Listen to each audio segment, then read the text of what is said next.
Have you ever accidentally peed on yourself when you were coughing, sneezing, even laughing? Or when you go out to do activities such as jogging, jumping on the trampoline, just kind of messing around? Or are you wearing a panty liner, not because of period, but because of worries about leakage? Now, one of the benefits of menopause and this transition into the second spring of our lives is that no more periods means no more pads and tampons, which is really a nice thing. It's good for us personally, financially, and for the economy in general and the environment. So, but what's happening here? Today, I'm going to talk about a very uncomfortable topic for most people, and that is incontinence, urinary incontinence. What are some of the causes? What are the different types of incontinence? And what exactly you can be doing about it right now to decrease that, even reverse it completely. First, I want to tell you about a client I had named Catherine. We'll call her Catherine. She was 53 years old and she was a school teacher. So she would be standing for many hours or sitting, unable to leave the classroom. Usually would go to the bathroom once during the day, during her work day, if she was lucky. And she was a jogger. She had a history of running for not extensive distances, between 3 to 6 miles on a regular basis. And she said she always now had to wear a pad. It was disrupting her lifestyle and her enjoyment, and also her desire to go running completely. And so I saw her as a client and I did a full urinary incontinence workup with her. So, what that means is a full questionnaire, bladder studies, which includes checking for signs and symptoms of incontinence, looking at the bladder flow, the urine flow, as well as ruling out any infections or other bladder issues like interstitial cystitis that could be part of the problem. So, infections and interstitial cystitis, as well as looking for any dietary patterns or habits. And taking a history. Did she give vaginal birth or cesarean section? Was there any pelvic floor trauma or low back injury that could be part of the problem? So part of that workup, I identified that she had a very classic case of stress urinary incontinence, and so recommended surgery. So I recommended surgery for her. And I said, as part of this surgery, I was going to do some pre-op care for the next month to 2 months with some bioidentical hormones. And as I worked with her with bioidentical hormones using DHEA and testosterone around the urethra daily for the 6 weeks prior to her surgery, to make sure that we had good tissue to operate on so that she would have an excellent repair and excellent results. I found that this, through my years of practice and research, was significant in improving her improving operative and post-operative results. And so when she came back in for her pre-op workup 2 days before her surgery that was scheduled, so 2 days before the date of surgery, she says, Dr. Anna, I've been out for a 5 mile run, didn't need a panty liner. I'm laughing, enjoying myself more, and I have had no leakage. And I said, okay, well, Catherine, then I guess we don't need to operate. She goes, you mean my stress incontinence is gone? I said, it sounds like it. We did a follow-up. I did a follow-up exam and study, and it was absolutely gone. And that's really when it just like huge light bulbs in my head saying, well, this is a great preventative. Using bioidentical hormones topically and vaginally is a great preventative for not just vaginal dryness, but for the incontinence symptoms with pelvic floor exercises to strengthen the pelvic floor, which always makes a difference. So let me give you some of the background on urinary incontinence in general. So first of all, it is, 2 in 5 menopausal or postmenopausal women are affected by stress urinary incontinence. And there's the physical consequences, but there's also the emotional consequences, and social consequences. For example, going out and needing to know where a bathroom is at all times, watching the amount of fluid that you're intaking when you're at a social event, and also the activities that you want to do and participate in, to have to take those into consideration or even stop doing them altogether. And we don't want to live that way, right? We want to be able to do what we want to do when we want to do it with no fear of shame, embarrassment at all, at all. Now, as a mom myself and having delivered 4 big babies vaginally, it is something I experienced in my late 30s and early 40s that was significant. I remember doing a P90X workout, one of their high intensity workouts, and completely wetting myself during the workout. And yes, I was in a gym in one of the aerobic classrooms in light gray workout pants. And I was completely embarrassed. I used a towel to cover myself up as I ran then to the bathroom to change. And I really recognized that it was a huge problem for me, and I didn't want this to continue in my life and decrease what I'm able to do. Also, the colors I'm able to wear. Then I thought to myself, this is why so many people wear just solid black or dark color workout bottoms. Okay. So what are the types of incontinence? There's urge incontinence. So urge incontinence is when you suddenly feel an intense need to use the bathroom, to urinate. And then you can lose your control, your bladder control, before you make it to the bathroom, or as you're unbuttoning your pants, or you recognize, okay, I got to get there, but I can't get there in time. That's urge incontinence. And that has specific causes as well. The most common cause of incontinence we see is stress incontinence. So that's when you pee, when you cough, or every time you laugh or sneeze. And this is really one of the big issues from most people, and especially during perimenopause, menopause, and postmenopause. So when this happens, this is what is known as stress urinary incontinence. In other words, the stress on your bladder and the neck of your bladder, of the urethra where you pee from. So we have the bladder, and the bladder neck, and the urethra is the opening. So you lose the strength of the muscle in that urethra and the bladder neck, and that causes, when there's more pressure than there is strength, there is leakage. So this can result from a number of reasons as well. And it's often thought that women who give birth vaginally have a significant increased risk of stress urinary incontinence. And this is true to a degree, but pregnancy in general, whether it's C-section or vaginal delivery, is associated with an increased risk of incontinence. There's no reason, based on the research, to emphasize a primary C-section because of this fear, however. And I think that's really important to understand. In research that was published by the journal, one of the journals of neurology, Neurourology, it looked at this exact thing. And what it found was that women who with severe symptoms, there was very little, very slight difference between women with severe symptoms of stress urinary incontinence, whether they had a vaginal delivery or a cesarean section. So I think that's warranted and important to understand.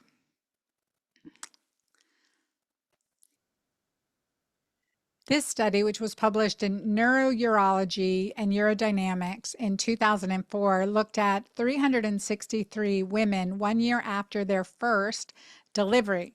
And what it looked at were young women, so postpartum women within up to 1 year, who had not normal vaginal delivery, and others who had protracted labor, in other words, and needed primary C-section for obstructed labor or failure to descend or failure to progress is what we call it. And then cesarean sections for no labor reason. So primary C-section, either elective or because of breech or some other condition.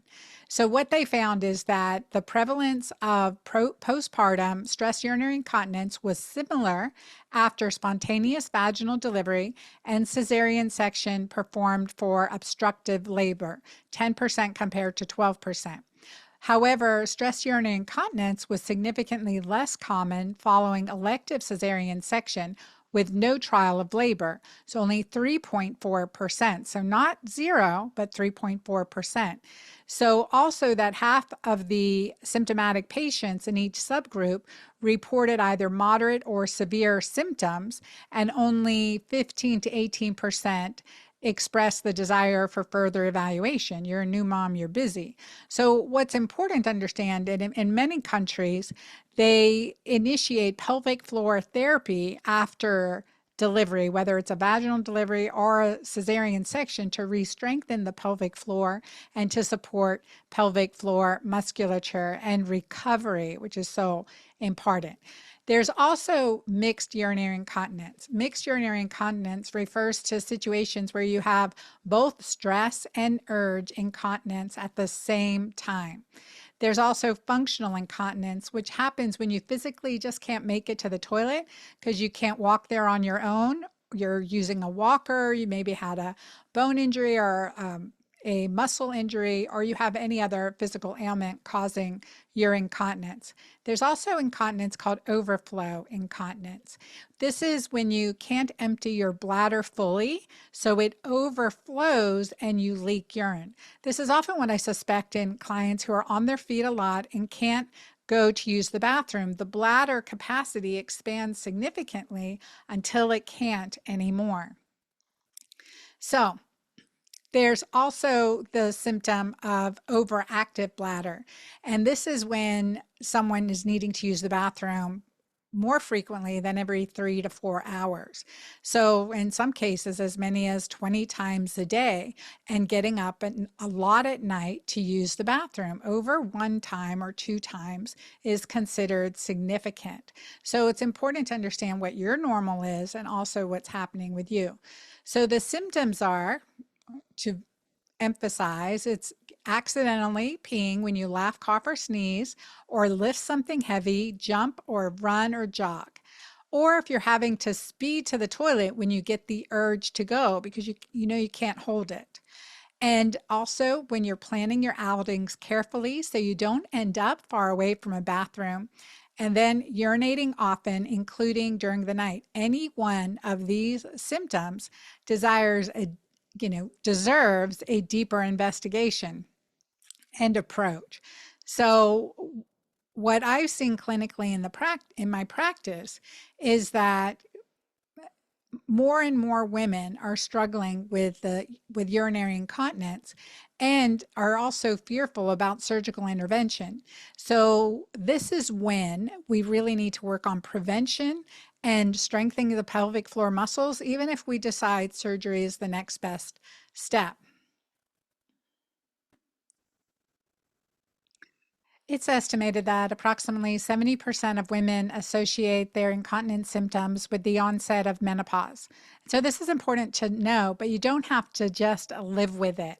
And I think this is what can give you confidence and empowerment, as I found with my patients and working with hormonal therapies, as well as working with surgical therapies or preparing for surgical therapies. First of all, if you have any of the above types of incontinence, you want to get a good evaluation from a gynecologist and or urogynecologist, which is a specialist who trained in OBGYN, then went on to do urogynecology, specifically in women, looking at incontinence issues and other bladder health issues and concerns.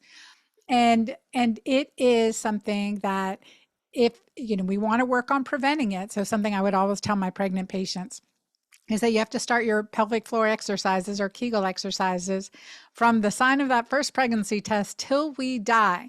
It is never too late to start doing pelvic floor exercises and contractions, as well as preparing prevention, right? So paying attention and doing that is critical, but getting an evaluation to make sure there's not something pathologic going on or a disease going on, a disease process or an infection is important. And a pelvic exam is always part of that investigation.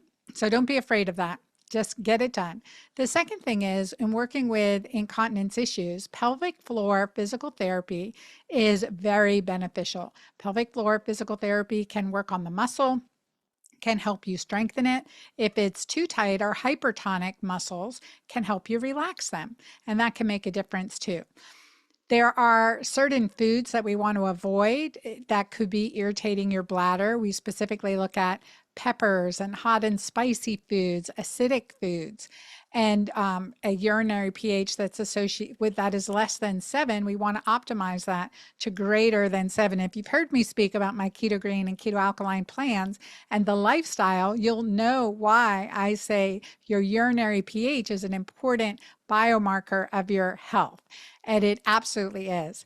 The second thing that as a gynecologist I learned was using bioidentical hormone therapy, testosterone and DHEA specifically. DHEA has been shown to be very, very safe, even in clients with a history of breast cancer. So, what is DHEA? Well, DHEA is a prohormone, it's a precursor to testosterone and then to estrogen. So, your testosterone is derived from DHEA. And testosterone is an androgen. And this is important for the integrity of skin, muscle, and bone in both males and females. It also has a role in maintaining libido and improving energy levels as well as memory, mental alertness, a good night's sleep, and has been shown to provide some cardiovascular protection by lowering cholesterol and enhancing bone building by increasing calcium retention. Where estrogen helps prevent bone loss and also helps the mucosa stay moist. Estrogen doesn't work on, it doesn't promote bone growth, nor does it promote the strengthening of muscles. So this is why taking estrogen has not been significantly associated with a decrease in urinary incontinence by itself. We need to add some of the androgens or proandrogens to this area. It's one of the reasons I put DHEA in Julva as an over-the-counter option with the plant stem cells and the other ingredients to increase absorption to help condition and kind of reverse age the vulvovaginal tissues, and that includes around the urethra. So DHEA originates predominantly from the adrenal glands, and it is an inactive precursor which leads to the production of active sex hormones like androgens and estrogens in specific cells and tissues. So as estrogen levels naturally decrease, it is DHEA that continues to be a remaining source of estrogens and androgens in a woman's body. When we use DHEA topically, it is converted at the cellular level to testosterone and estrogen without increasing any significant amount of circulating blood levels of these hormones. So it's been shown to be incredibly supportive. By prescription, vaginal suppositories in 2016, the U.S. Food and Drug Administration, the FDA, approved the first product containing DHEA for vaginal use, and it's known as Intrarosa.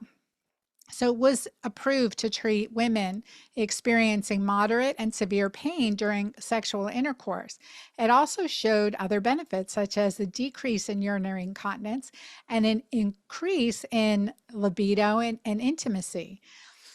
So in my training as an OBGYN at Emory University, I didn't learn very much at all about DHEA and certainly about compounding hormones. I didn't actually learn anything about it. So all my research since 1999 has been in this area, studying with experts, from experts, and now being an expert and lecturing and training other physicians in this area.